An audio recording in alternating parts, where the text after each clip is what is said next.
வணக்கம் மக்களே. இப்போ நம்ம பார்க்க போகிற பண்ணை வீடு எங்கே இருக்குன்னா, உடுமலைப்பேட்டை போடிவெட்டியிலிருந்து ஒரு 1 கிலோமீட்டர் தொலைவில் நம்ம பண்ணை வீடு அமைஞ்சிருக்குங்க.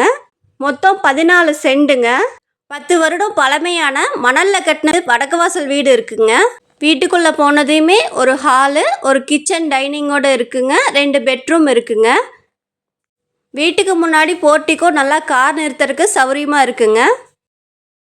வீட்டை சுற்றியும் காம்பவுண்ட் செவுரு இருக்குங்க. நம்ம பண்ணை வீட்டை சுற்றியும் வீடுகளும் தோப்புகளும் இருக்குங்க. இந்த 14 சென்ட் பண்ணை வீட்டோட விலை மொத்தம் 80 லட்சங்க. மேலும் விவரங்களுக்கு ஸ்க்ரீனில் தெரிகிற நம்பருக்கு ஃபோன் பண்ணுங்கள்.